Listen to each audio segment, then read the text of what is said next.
Welcome back ناظرین. منیر اکرم صاحب ہمارے ساتھ موجود ہیں. منیر صاحب کیا سمجھتے ہیں یو این اجلاس بھی ہے, یو این اجلاس کی سگنیفیکنس کی بات کی جائے, ہم نے مختلف ممالک کے جو کانفلکٹس دیکھے ہیں اب وہ اثر و رسوخ نہیں رکھتا, کوئی رائے بھی آ جاتی ہے, ریزولوشن پاس بھی ہو جاتا ہے, لیکن طاقت کا دور ہے, جو طاقتور ہوتا ہے وہ اپنی منمانی کرتا ہے, سمجھا کچھ نہیں جاتا. ڈو یو تھنک کہ کوئی ڈفرنس کریٹ کر پائیں گے یہ اجلاس؟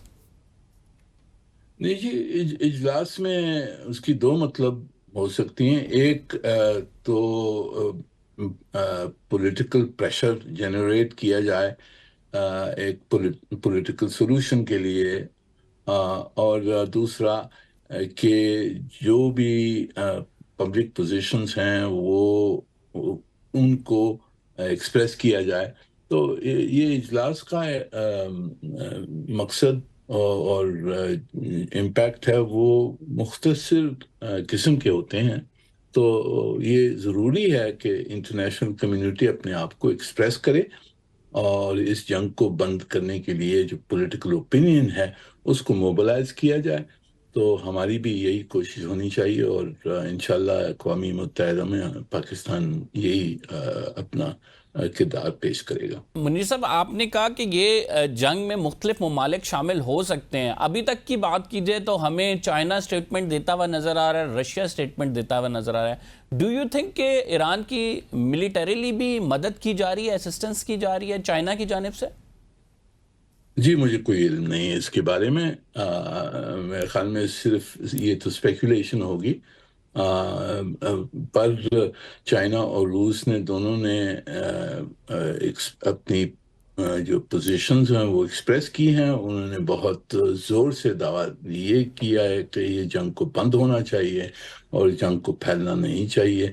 تو ہماری بھی پوزیشن اسی طرح ہے کہ جنگ کو بند کیا جائے, جنگ پھیل نہ جائے اور پولیٹیکل سولوشن ڈھونڈا جائے. تو اگر امریکہ اس جنگ میں آتا ہے تو آپ سمجھتے ہیں کہ ان دونوں ممالک کی جانب سے محض بیانات تک نہیں رہا جائے گا, باقاعدہ جنگ میں شریک بھی ہو سکتے ہیں یہ, کیونکہ ایران ایک بڑا زبردست علاقہ ہے ان کا؟ جی دیکھیں, یہ سب اسپیکولیشن ہے. ہماری تو کوشش ہے کہ اس سے پہلے یہ جنگ بند ہو جائے. کہہ نہیں سکتے ہیں کہ بڑی طاقتیں ہیں ان کی کس طرح سے پالیسی بدلتی ہے اور وہ کس حد تک ایران کی حمایت کرتے ہیں. یہ سب باتیں تو میرے خیال میں بہت اس وقت اسپیکولیشن ہے.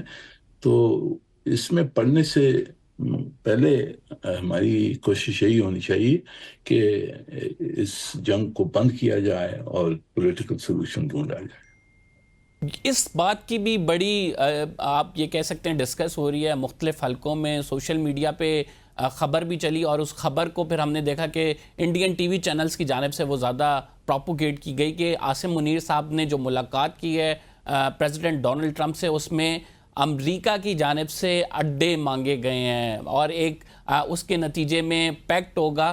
ڈو یو تھنک کہ محض پروپوگنڈا ہے ایسا اس ہائی لیول میٹنگ میں, اور اتنے کروشل ٹائم پہ جو ملاقات ہوتی ہے اس میں امریکہ کی جانب سے کچھ مانگا جا سکتا ہے پاکستان سے؟ یہ دیکھیں, یہ ہندوستانی میڈیا ہے وہ تو جھوٹ بولنے پہ بالکل ان کی ایک ہیبیچول پوسچر ہے کہ پاکستان کو جہاں سے بھی نقصان پہنچ سکتا ہے, بدنامی ہو سکتی ہے, وہ کریں. تو انڈین میڈیا کو تو آپ نہیں بیسس بنائیں کوئی انالیسس کے لیے. وہ جھوٹ بولتے ہیں, اور یہ بھی انہوں نے پاکستان کو امبیرس کرنے کے لیے جھوٹ بولا ہے. تو اس کو تو چھوڑیں ایک طرف. انڈین میڈیا کی تو آپ درست فرما رہے ہیں کہ انڈین میڈیا کی جہاں پہ بھی بات کی جائے وہاں پہ پروپیگنڈا کا پہلے لفظ آتا ہے. ظاہری بات ہے کہ جس طرح سے وہ خبر کو پروپیگیٹ کرتے ہیں, غلط خبر کو پھیلاتے ہیں, لیکن انڈین پولیٹیشنز کی جانب سے بھی بڑے بیانات آ رہے ہیں. خصوصاً پاک انڈیا ایپیسوڈ کے بعد سے ہم نے دیکھا کہ ان کے بیانات ایسے آ رہے ہیں کہ یہ آپریشن سندور جو ہے وہ ابھی پاز ہوا ہے, اس نے مزید ہونا ہے. مختلف حلقوں میں بھی باتیں کی جا رہی ہیں کہ پاک بھارت کی جو ایپیسوڈ تھی یہ دوبارہ سے بھی ہو سکتی ہے, اور آج ایک رپورٹ بھی آئی ہے کہ جس میں کہا گیا ہے کہ کشمیر کا تناؤ کسی بھی وقت پاک بھارت کے درمیان جو ہے وہ جنگ کی صورت اختیار کر سکتا ہے. How do you see this situation particularly?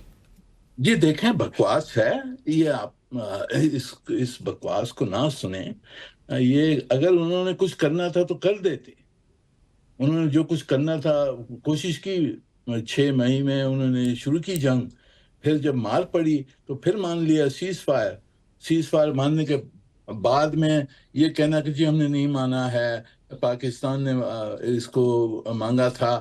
یہ سب جھوٹ باتیں انہوں نے کرنی ہیں. اور ابھی اگر وہ کہہ رہے ہیں کہ جی پاز ہو گیا، ہم پھر حملہ کر سکتے ہیں، یہ اپنی عوام کو دکھانے کے لیے کہہ رہے ہیں. ان کے اوپر، ان کے پاس اگر اتنی قوت ہوتی کہ پاکستان پہ پھر حملہ شروع کر لیں، وہ شروع کر لیتے.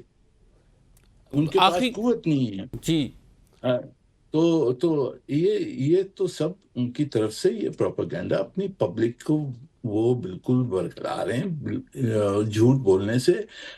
یہ جھوٹ بولنے میں عادی ہیں، اور ان کی بات میرے خیال میں کوئی اس میں وزن نہیں ہے اور نہیں ہونا چاہیے، اور ہمیں ان کو اگنور کرنا چاہیے. منیر صاحب، آخری سوال جو ہے وہ پاکستان کو ڈپلومیٹیکلی کس طرح دیکھ رہے ہیں؟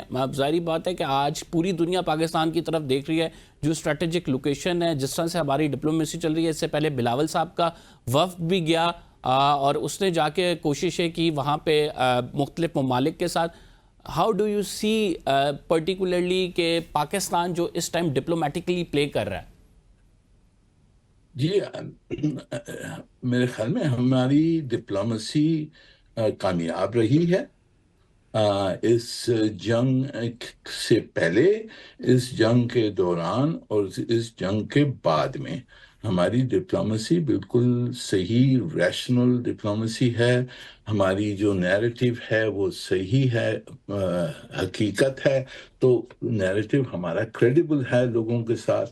اور اس کے ساتھ لوگوں نے دیکھا ہے کہ ہندوستان تو بالکل، یعنی پروپاگینڈا اور جھوٹ بولنے سے تو ان کی جتنی یہ پروپیگنڈا اور پاکستان کے خلاف نیریٹو تھی یہ ایکسپوز ہو گئی ہے. اور ہندوستان ابھی اپنا سب میں بڑا جو ان کا دوست ہے امریکہ، ان کے صدر کے ساتھ ان کی آپس میں بن گئی ہے اس چھوٹے مسئلے پہ کہ جی نہیں، آپ نے میڈیٹ نہیں کیا، یہ بائیلیٹرلی ہوا ہے. تو اس پہ بھی آپ دیکھیں کہ ایٹ دی ٹاپ لیول امریکہ اور ہندوستان کی آپس میں جو یہ فرکشن ہوئی ہے، اس is a diplomatic disaster for India. تو ہماری پوزیشن صحیح رہی ہے. I think we are in a good position, اور اس پوزیشن کو ہم نے استعمال کر کے اور پاکستان کی جو نیشنل آبجیکٹیوز ہیں، سیکیورٹی، ڈیولپمنٹ، یہ ہم نے آگے بڑھانی ہے. Thank you very much. Munir Akram صاحب موجود تھے، اپنی رائے کا اظہار کر رہے تھے. ناظرین، پروگرام میں ہم نے ایک چھوٹا سا بریک لینا ہے. We will be right back after the short break. آپ کہیں مت جائیے گا.